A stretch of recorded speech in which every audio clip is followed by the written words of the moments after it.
kasih, karunia, dan damai sejahtera dari Allah Bapa kita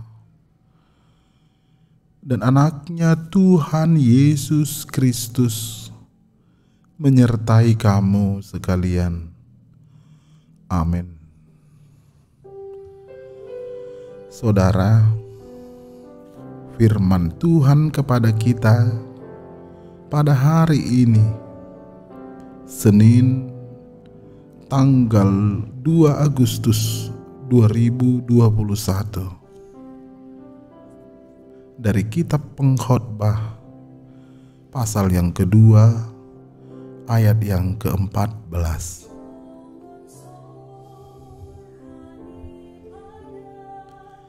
Mata orang berhikmat ada di kepalanya, sedangkan orang yang bodoh berjalan dalam kegelapan. Tetapi aku tahu juga bahwa nasib yang sama menimpa mereka semua. Mermata hati yurodo anggo uluni napistar. Alai mardalan di bagasan hahulomodo anggo halak naoto. Alai ditadarohakku huhut sisada parsorio dosogut manusia saluhutna. Saudara, hikmat dan kebodohan seperti antara terang dan gelap. Namun pengkhotbah menyadari bahwa nasib yang sama akan dialami antara orang yang berhikmat dan yang bodoh. Seperti terang dan gelap, semuanya akan berlalu, sia-sia atau sementara.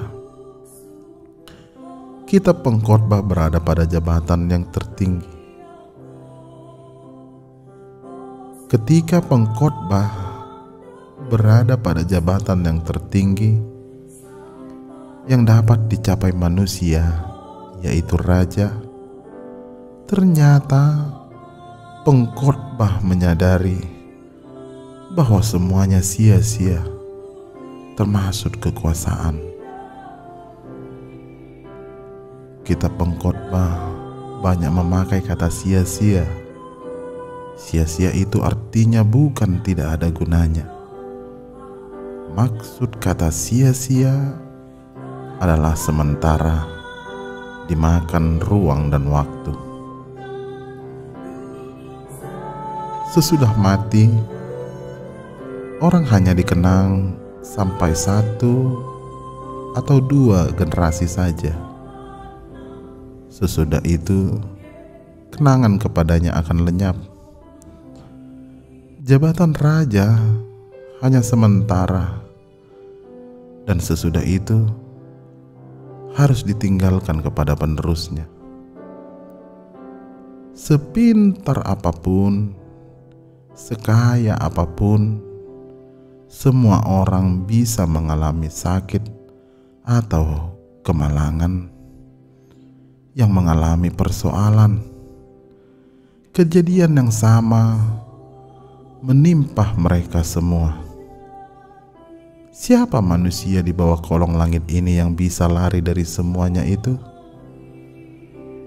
Pengkhotbah menemukan dirinya dan sadar bagaimana hidup ini harus dijalani.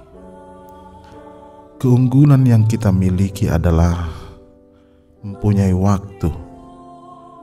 Dan pada akhirnya, di atas semuanya, kita harus mencari yang lebih tinggi lagi.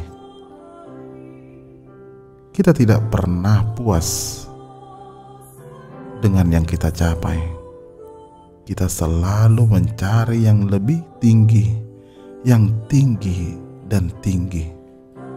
Pada akhirnya, siapakah yang lebih tinggi? Dialah Allah.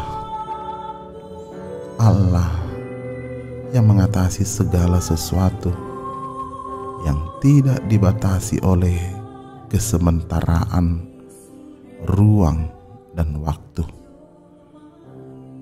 Merupakan hal yang paling menyedihkan bila kita tidak sadar diri apakah kita ini berhikmat atau tidak, apakah kita ini terang atau gelap. Tidak ada kenangan yang kekal, semua dimakan oleh waktu. Orang berhikmat juga akan dilupakan sama seperti orang bodoh. Orang berhikmat akan tahu diri bahwa waktunya sangat singkat. Orang berhikmat selalu merenung dalam perjalanan waktu yang pendek ini dan menghitung apa yang belum dilakukannya. Sebaliknya, orang bebal selalu menghitung-hitung dan berbangga atas pencapaiannya, apa yang telah dia kerjakan. Orang berhikmat akan selalu berusaha mengembangkan apa yang dia miliki. Sebaliknya, orang bebal akan mandek karena sudah berpuas diri. Hikmat itu memahami bagaimana seharusnya menjalani hidup ini. Orang berhikmat dan orang bodoh selesai juga. Masalahnya adalah apa yang kita lakukan di bawah matahari. Itu menyadari bahwa waktu kita cuman sementara. Jangan kita jadi bodoh. Bagaimana kita harus mempertanggungjawabkan kepada Tuhan Sang Pemberi hidup? Yang terpenting dari semuanya adalah menjalani hidup yang berkenan kepada Tuhan. Ingat bahwa kebersamaan kita dalam hidup ini sementara. Perpisahan juga sementara. Jadi apa yang abadi? Tidak ada. Apa yang harus dilakukan? Lakukan yang benar di waktu yang sementara ini. Ingat, hanya Tuhan yang kekal, yang awal dan yang akhir. Ingat, lakukanlah yang benar di waktu yang sementara ini, karena waktu itu akan habis. Amin. Kita berdoa. Terima kasih Tuhan, Engkau selalu berbisik dalam hati kami, mengajarkan kami memilih apa yang harus kami lakukan, dan Tuhan selalu menyertai kami. Apa yang kami capai, apa yang kami kejar, ternyata tidak bisa dibandingkan dengan Engkau. Karena itu Tuhan, ajari kami agar hidup kami lebih bermakna bagi-Mu dan bagi kami. Terima kasih Tuhan. Dalam Kristus kami berdoa. Amin.